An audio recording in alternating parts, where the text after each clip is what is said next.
Hey everyone, welcome to the next topic, which is a non-parameterized method.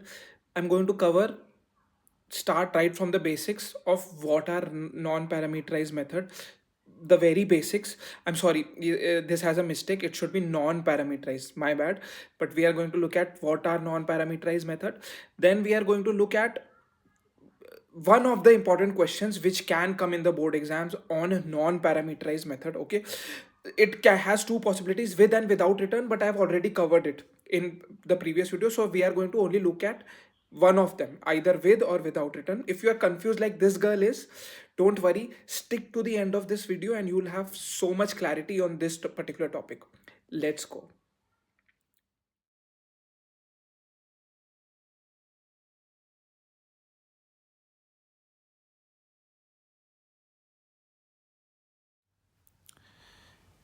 Now let's look at the basic definition of non-parameterized method. We have already seen in the previous video, we were talking about parameterized methods, and even before that we looked at the basic structure of methods. Okay, so that everything we have already looked into, but now we'll check specifically non-parameterized. As the name suggests, non-parameterized means that in the method definition, what is the method definition? Method definition is the first line that we write to define a method. We have already talked about this in our video. It is the first line, and in the method definition, non-parameterized would mean that it would not carry any parameter inside the parenthesis. Those sort of methods, the methods with no parameters inside the parenthesis, जिसमें कोई parameter नहीं हो brackets के अंदर, those we call as non-parameterized method. So add is the name of the method, correct? This add method is a non-parameterized method, right? Now we have already looked into defining or the method definition in a previous video, where we talked about the access specifier, which is public in this case. We talked about the return type, which is void in this case. So we have already looked into that, so I'm not going into the details.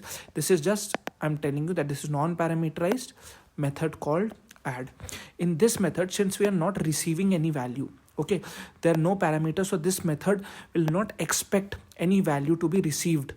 So that is why we defined two variables inside the method, variable a equal to 5 and b equal to 2, both integers. We took another variable, we added them, and then we printed out the variable sum. Pretty straightforward, just adding them. Right now, in the main function, right, this main function or the main method, this is where the program execution starts. Whenever we run a Java program, where does it start? It starts at the main method. Okay, just want to point out that before this there will always obviously be the import statement, right? Import java.util.star. I have not written it purposely, but yeah, there will be an import statement as well.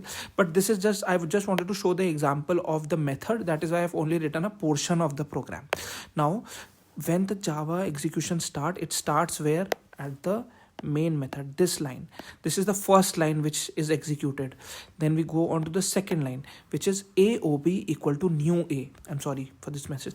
Aob equal to new a, which means that I'm creating an object of the class A. This also we have already discussed. An object OB of the class A, and OB.add simply is used to call this non-parameterized method.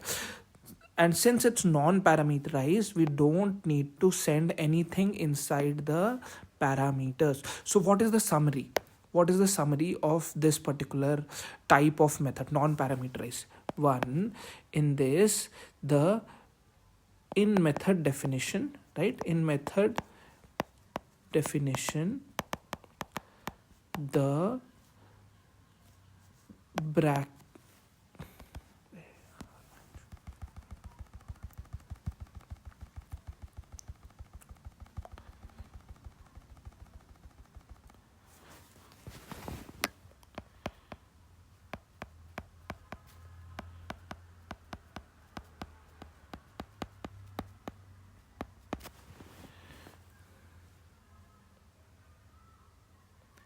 hey everyone, now let's look at non-parameterized methods.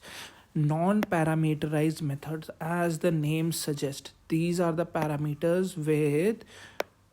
methods with no parameters. Okay, I'm going to write it on the right hand side, one, no parameters. Okay, these do not have any parameters. As you can see in the method definition, right? I'm going to talk about the method definition. What is method definition? This is the line in which we define the method. This we have already seen in detail in the previous videos related to the whole concept of methods, wherein we talked about access specifier. What is the access specifier? In this case, public. We talked about the return type. What is the return type? Void in this case. What is the name of the method? The name is add. And since it's non-parameterized, there are no parameters inside the methods parenthesis. There are no parameters. That is why it's non-parameterized. Obviously, we have already looked at the method definition in the previous videos. What is happening? I've imported, I'll talk about the program, imported all the classes from utility package. This is standard line, created a class, defined the method add. Then within the method, you can see I've just taken simply two numbers and done their sum and printed it. Very, very straightforward, right? Now, where does the Java program execution start? What is the first line that is executed when I run this program? It is the main method. This is the first line. Okay, the main method is run. Then I'm creating an object of the class A. Object is being created. Why is this being done? To call this method. How do I call this method? After the object is created, I write object name dot method name, and then it's automatically called. So when I do ob.add object name dot method name, I am indirectly or directly transferring the control of the program to here. Okay, now the program moves here and it executes everything which is in the add method. So basically it will do the sum and then it will print the sum. What will the output? Sum, that is 5. Pretty straightforward. I just wanted to show to you what is a non-parameterized method. The basic working, the control being transferred, calling the function, everything we have already covered in the previous videos. So I'm not going to go into the detail. I was just showing that how a non-parameterized method looks like.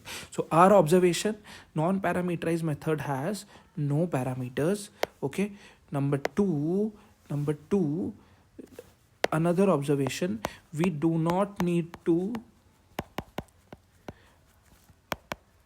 send any variable when we call this method. Why do we not need to send any variable? Why? That is because there is nothing inside the parenthesis. There is nothing inside the parenthesis. That is why we don't need to send anything when we are calling this method. So we don't need to send any variable when we call this method. So these are the basic two definitions. And in this method, again, this is an important point, that while the parenthesis, or there'll be no parameters always, because this is non-parameterized, one thing can still change. One or two things in the definition can still change. What are those? The void can change. Void means it's not returning. This can return, still can return something. I can have int, string, char, anything can be returned using non-parameterized function. In this case it's void, but I'm just showing that this can still change. The access specifier can also be different. In this case it's public. It can be, what are the other types? Private. It can be protected, or you can not have it all together. That is the default setting. You can not have it all together. You can have public, private, protected. Everything I've already talked about. Now, the basic concept of non-parameterized method should be clear. Let's now look into a specific program for this.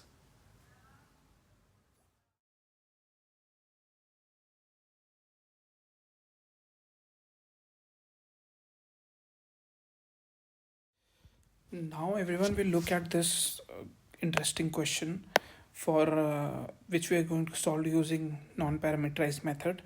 This talks about using non-parameterized method named morph, morph, which does not return any value. Now, what observation do we make? When it says does not return any value, we need to use the return type void. That is, there will be nothing returned by this method.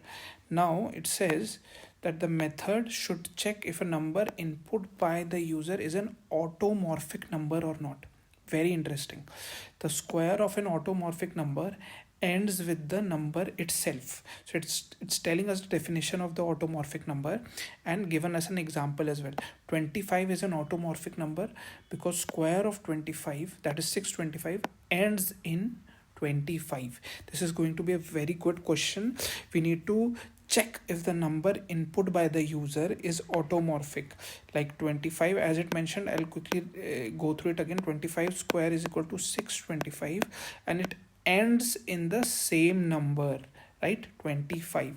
So let's look, I'll suggest you to pause this video, just try and think about the logic and then watch the video and this program till the end and see how much you were able to get correctly. Okay, so now I'll write the program and be back with you. Now let's look at the program and understand it. At one go it might seem very complicated, but I'll break everything down for you.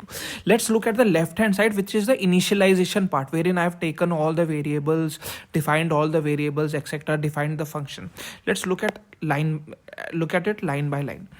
Straightforward line, I imported the utility package, use the star. Why? It imports all the classes from the utility package. This is a straightforward MCQ. Star imports all the classes from the utility package. I defined a class named A, right? This green brace represents the brace for the class. I've taken a different color so that it gives you more clarity. Now I've defined the method. What is this line called in which we define the method? This is called function method definition or function definition. Now this has various parts, as we have already seen in the previous video, so you will not be confused if you have seen the previous video talking detail about each and every component. Public is a public access specifier. Why is it void? Why have I taken void? Because the question straight away told me it does not return any value. That is why the void. And the morph non-parameterized function, right? I've taken a morph non-parameterized function. This is where the function or the method starts. Now again, straightforward thing, scanner, I've used SC, right? I've print the message. I've used the short form SOPLN. This is not correct. You should write the full form system.out.println. I've just used the short form because of the space constraint. Okay, enter a number. Int num equal to sc.nextInt. Whatever the number user is going to input to check as automorphic, I have saved it in the variable, integer variable num. Okay, now since the check requires me to check against the square, right? We need to check against the number using the number and its square. That is why I've taken another variable square sq named sq and then store the square of this number in this variable. Number into number is saved in sq. Now if you have seen the number related programs, a lot of number related interesting programs like palindrome, etc., which I have solved in the while loop lecture, you would know why I needed this temp variable. Okay, you know why I have taken this temporary variable and stored the number, same number which the user has given me. You would know if you have seen this video. Even if you are not aware, you should stick around to the end of this video and you will get the whole clarity why I needed this temporary variable to store the number. Okay, and I've taken a Boolean variable called flag and stored a true value for now in this variable. Now I would say don't memorize any of this, because we should understand why we have taken square. Obviously it's straightforward because I need to check against the square. Why I've taken temp would be clear if you know how while loop function, if you have seen the number based program while video, so you know, but I'll give you the clarity by the end of this video, so you don't need to worry. And flag true also, I'll tell you why we need it in this program. Okay, so for now we'll look at the right hand side of the program, which is the actual logic. How are we checking for automorphic number using the while loop? Now everyone, let's do a dry run. What is a dry run? I will assume a number, okay, that we are giving this program, and then we'll see how this program is working. That I believe is the best way to understand the logic that I've written on the right hand side. We all know, right? We all know that on the left hand side that I saw a while ago, I've asked the user for the input and stored that in the num variable, right? Then I've taken square variable and I've squared the number and saved it in square sq variable, whatever. And then I've transferred the value of the num in the temporary variable, and the default value of flag variable is true. Okay, so let me write that down, everything down here. Okay, let's assume that the user enters the number to be equal to let's take a small number so that we understand. Let's assume that the number is 7. Okay, user inputs the number 7, so the num variable becomes 7. What we have done, we have saved the num variable in temp, so temp also becomes 7, right? What is saved in flag? In flag we have saved the value true, and what will be saved in square or sq variable? I'm sorry, I've written square at some places. This is the same as sq variable. Okay, so what will be saved in sq variable? Number into number, which is 49. So this is something the initial values will be before we enter the while loop. Right now the check will happen if this number is a automorphic number or not. Now how will the check happen? Let's look at it. While temp is greater than 0, so first condition which is checked is while temp is greater than. So is temp greater than 0? First check. Let's create a line for the first check. Let's consider this as the first iteration. Okay, while temp is greater than 0, is temp, what is the current value of temp? Temp is 7, right?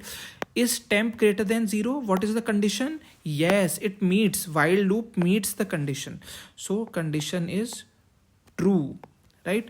Or maybe I'll write true over here. Condition is true, so we enter the while loop, right? Since temp is greater than 0, we enter the while loop. Now we have an if condition. If temp mod 10 is not equal to square mod 10, so this if condition is actually checking temp mod 10. What is temp mod 10? Temp mod 10 is 7 divided by 10, and what will be the remainder? 7, right? And square mod 10, what is the square? 49. 49 divided by 10, what is the remainder? 9.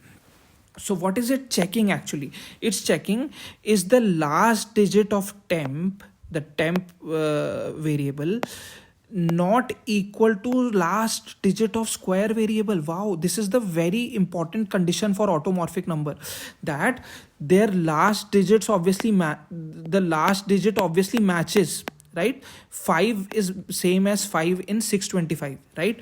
So that is why I divided the number, the temp, by 10, took the remainder. What is it? 7, which is essentially the last digit of the number. Then I took the last digit of square and I checked, are they not equal? Yes, 7 is not equal to 7 is not equal. So this if statement will be executed for me. Why? Because it says if temp's last digit, temp mod 10, is not equal to square's last digit, which is the case, right? So then do this. So what is now going to happen? Since temp's last digit is 7 and square's last digit is 9, what is going to happen? Flag is now going to become false. Now look, flag is now becoming false, and we have a break. If you know, you have seen my previous videos on these statement, you understand what is a break. What break does it? It immediately takes you out of the loop. It immediately breaks the loop. Why have we actually broken the loop immediately? Because भाई last digit ही match नहीं हो रही है. Temp की last digit, right, is 7 and square की last digit is 9. If last digit is itself not matching, it won't be an automorphic number, right? Automorphic numbers are those who match, right? Their last digits exist. The number exists in the, so obviously their last digit will match. Here the second last digit will match, right? So in this case, the last digit itself is not matching. That is why the flag we have changed to false and we have told कि भाई ये तो हो ही नहीं सकता automorphic. Let's go out of the loop. We have come out of this loop here. Now we have an if condition. If flag, what does this do? If flag checks, this means if flag is true, this statement essentially means if flag is true, print automorphic. But what is flag? Is flag true? No, flag is false in our case, so obviously it won't print automorphic. Else print not automorphic, right? So it was correctly printed that 7 is not an automorphic number because the flag was false, because the last digit itself is mismatching between 7 and its square 49. So this was the basic thing. Now let's check if actually there is an automorphic number that we send. How will it change? How will everything change? Okay, I'll do the dry run for that as well. Let me quickly erase this one. Now suppose I'll take the example of 25 itself. Okay, 25. So temp obviously becomes 25 because temp is equal to the number. Flag is equal to true. Initial value of flag we have given as true. Square is 625, right? Now we'll check the first condition. Condition number 1 is the while loop. This condition is of the while loop that I'm talking about. While temp is greater than 0, is the condition met? Is temp greater than 0? What is temp? 25. Is temp greater than 0? Yes. So the condition is true in the first case when the temp is 25, right? Now if temp mod 10 is not equal to square mod 10. What is temp mod 10? I'm trying to take out the last digit of temp variable. 25 divided by 10 gives me remainder 5, the last digit. Square mod 10, 625 divided by 10 gives me the last digit 5. If temp mod 10, basically last digit of temp, is not equal to last digit of square, no, this is not true for me. Last digit are equal, right? Both are 5 for me in this case. That is why I won't enter the if condition.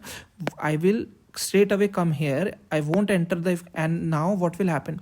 Temp becomes temp divided by equal to 10. This is a shorthand assignment operator. What does this mean? This is actually temp equal to temp divided by 10, square equal to square divided by 10. This is actually this. So what I'm doing is I'm storing, what am I storing in temp? Temp को 10 से divide करके ही मैं उसमें store कर दे रहा हूँ. Square को square 10 से डिवाइड करके ही मैं उसमें स्टोर कर दे रहा हूँ. इसका मतलब ये है कि I am removing the last digit basically. if I divide the temp by 10, temp was 25, I divided by 10, it becomes 2.5, right? But temp was an integer variable. That is the magic. Integer variable, so it cannot hold this 0.5. So we only get the remaining 2 left as an integer, which is saved in temp. So I've removed the last digit. Similarly, 625 divided by 10 gives me 62.5. We are only left with 62, which is saved in square. So now we have removed the last digit, because automorphic के लिए check करने के लिए second last digit भी तो check करना पड़ेगा. That is why I have removed the last digit, and now temp has become 2, right? After divide by 10, and square has become 62, right? Now this loop has finished. Now I go back again to here. It checks temp greater than 0. Kya bhai, temp greater than 0? Yes, 2 is greater than 0. So my condition again becomes true, and I enter the loop for the second iteration, right? Now it again checks temp mod 10 not equal to square mod 10. It checks. What is temp mod 10? Temp, new value of temp is 2. Temp mod 10, 2 divided by 10. What is the remainder? 2. And square mod 10, 62 divided by 10. What is the remainder? 2. Again, temp mod 10, if the last digit of temp is not equal to square mod last digit of square, right? But in our case, they are again equal. They are again 2. So again, if statement will not be true, these 2 will again not be executed, right? Will come here again. Again, temp becomes temp's last. What are we doing here again? Again, removing the last digit of temp. Again, removing the last digit of square. So what is temp going to become now? Now temp was 2. 2 divided by 10 becomes 0.2. But can temp hold 0.2? No. So we let go of 0.2, only 0 remains in temp, right?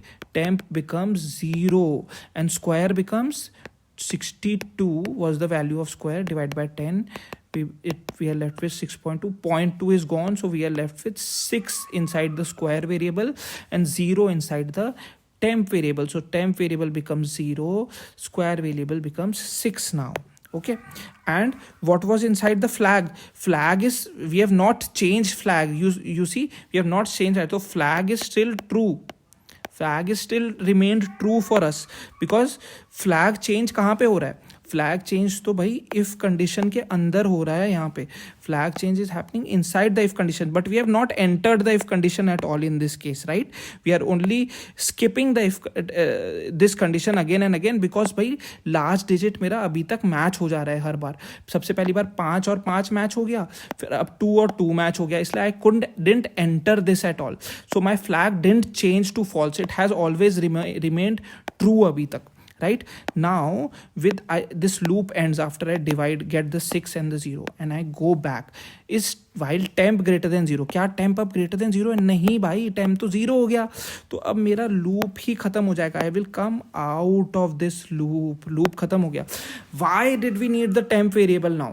Because अगर मैं यहाँ पे number लिख देता, num variable use करता, तो भाई by the end of the loop the value of that num variable would have changed to 0. मेरे पास वो नंबर ही नहीं बचता. That is why I required a temporary variable जिसपे I did all the testing, which right, and it changes to 0, but I still have the num variable. I didn't do anything on the num variable, it is still 25. Now I'll use in case I require to print the num variable anyway, I can use this num variable to print. Num is an automorphic, right? If I didn't take the temp variable, I would have only left with 0. So I've come out of the loop. I check if flag SOPLN automorphic. If flag means if flag is true, that is the meaning of this. So this is not a syntax error. If flag by default means if the value of this flag boolean variable is true, then print automorphic. Obviously it's true for us. We have come out of the loop without entering this portion. That is why flag has always remained true. So we print automorphic in the case of 25, right? So we have seen, I've given you a very detailed dry run based explanation of automorphic number. No one will explain it to you in this way. There might be some confusions. I would suggest you to repeat, go back to the video, to the portion wherever there was confusion, because nobody will explain it to you by giving such examples. Now we should absolutely be clear why we needed a temp variable, because its value changes to 0. That is why we needed a temp variable. We don't want the number value to change to 0 itself, right? Why was it true? Flag variable always true, because we didn't enter the if condition. It was always true for us. That is why it never changed to false. अगर वो false कहीं भी change हो जाता है, which we saw in the previous case, we come out of the loop. It is not automorphic if it changes and we print this. So it's now pretty straightforward and you have understood this question. Thank you everyone for watching. One last look at the whole program. What was the role of the method, etc. So now it's clear, right? In the method morph, what we were doing, since it was non-parameterized, it's not accepting any value, it's not returning any value. That's why, since it's not accepting, we had to take the number inside the method itself and we had to print inside the method itself. So the method, since it's not returning, we had to print automorphic, not automorphic inside the method itself, right? So it took the variable from the user, it took all the it required other variables. I ran the while loop to check. I checked if it's an automorphic and printed as well. So that is all happening within the morph function. Now just create the main function, create the object of the class A, and then simply call this morph. When I call this morph non-parameterized function, my control goes from here, and then this morph function or method execution starts. So if I ask you, where does the program start, where is the first line that is run in this program? It's this main method which is run, right? Then we create the object of the class A, then we use the object to call the morph method, and then it starts executing. Then we come here, it starts executing and asks the user for a number, it does all this, and then it does the calculations. So this is everything about using the morph function to find if a number is automorphic or not. Very good concept. I've broken it down for you into such small bite-sized granules that I hope that it would be a cakewalk for you in the next, whenever you try to attempt this. And yeah,